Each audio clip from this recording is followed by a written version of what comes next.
Pembalap MotoGP tentu ingin memenangkan balapan supaya bisa memperbesar kesempatan mereka untuk memenangkan gelar juara dunia. Ya jelas, siapa juga pengen gitu kan jadi Pedersen Mori.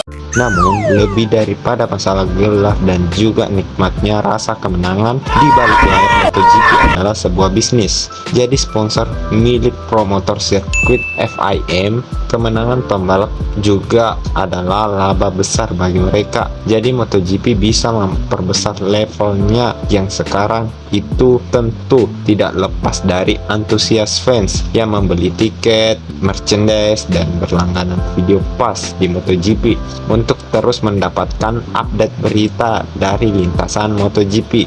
Dan ya tentu banget balik modal juga, karena antusias fans dari seluruh dunia, dari Sabang sampai Merauke, MotoGP menjadi cabang olahraga paling mahal untuk diikuti. Dan bukan juga mahal, tapi kalau nggak ada skill dan bakat masuk juga nggak ada gunanya juga. Jadi ya udahlah, skip.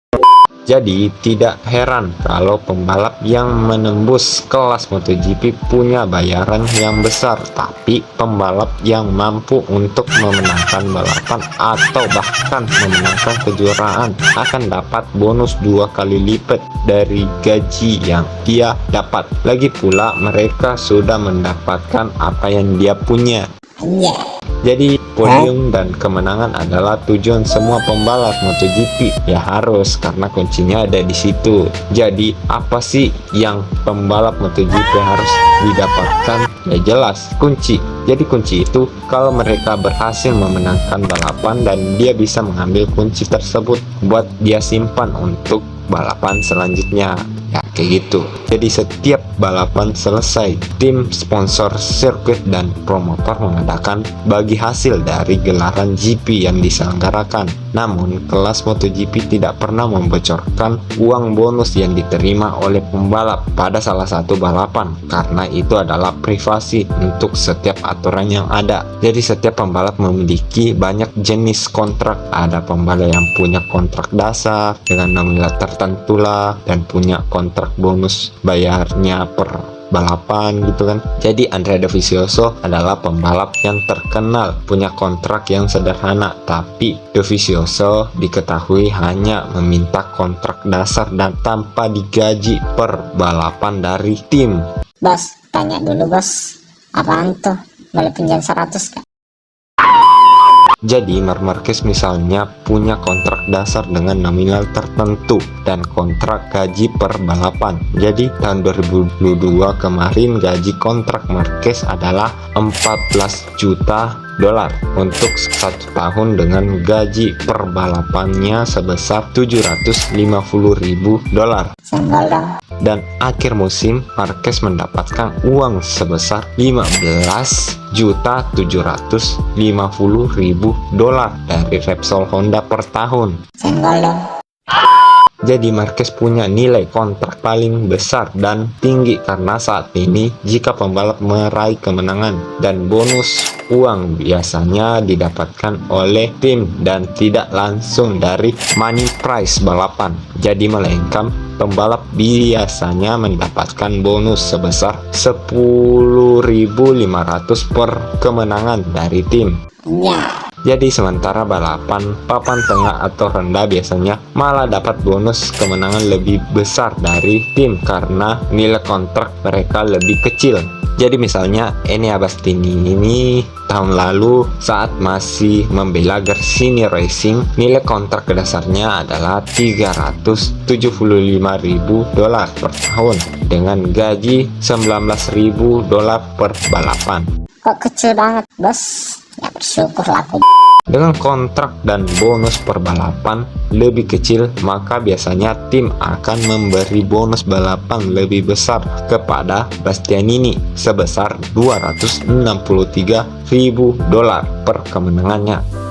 Artinya apa Bang Messi? Artinya apa Bang Messi? Artinya apa Bang Messi? Artinya apa Bang Messi? Artinya apa Bang Messi? Artinya apa? Jadi Bastianini juga mendapatkan bonus sesuai dengan posisi kejuaraan mereka dapat pada akhir musim. Pembalap yang dapat memenangkan gelar biasanya diberi bonus akhir musim sebesar $1 juta dari tim. Jadi kira-kira dirupiahkan ya seginilah. Kapan gitu kan gue punya uang segini gitu kan. Makanya usaha, jangan banyakkan mimpi, jangan jadi beban keluarga. Pembalap MotoGP juga diketahui diperbolehkan untuk punya sponsor pribadi. Kayaknya bukan ini deh. Skip. Jadi sponsor pribadi ini adalah sponsor wearpack dan helm. Jadi pembalap diperbolehkan untuk mengatur dan meminta bonus kepada sponsor pribadi mereka jika berhasil memenangkan balapan atau finish di urutan yang diinginkan oleh sponsor. Jadi barulah gaji plus bonus yang dijanjikan oleh sponsor tadi.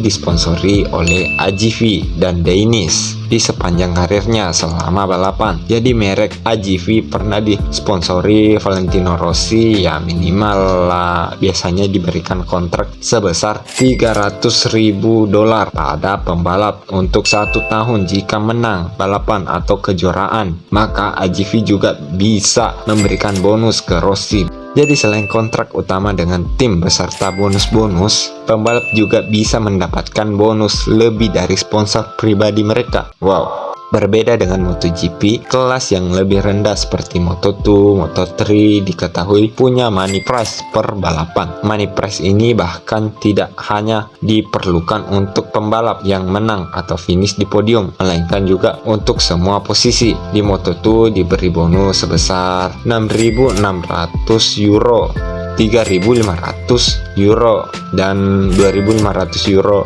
pada pembalap yang finish di posisi 3 besar. Loh, bukannya sama di MotoGP, setiap bonus dan kemenangan yang telah mereka dapatkan. Jangan salahkan saya loh, protes sama Dorna saja sana. Jadi Moto3 memberi bonus sebesar €10.000 dan €6.500 dan €3.500 pada pembalap yang menuntaskan balapan hingga selesai di posisi 3 besar. Bentar, kok Moto3 lebih besar gajinya daripada Moto2? Waduh, ada yang nggak beres nih.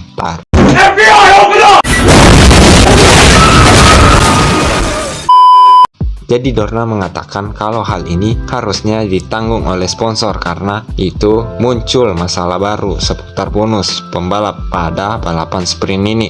Jadi saat ini tidak ada bonus balapan sprint yang dikontrak pembalap kalau saja mereka tidak diberikan kepada kami. Jadi bonus tambahan kami pikir tidak akan turun balapan karena balapan sprint ini menghadirkan setengah poin, maka kami mau bonus bernilai sponsor pribadi kami. Terus sudah menegosiasi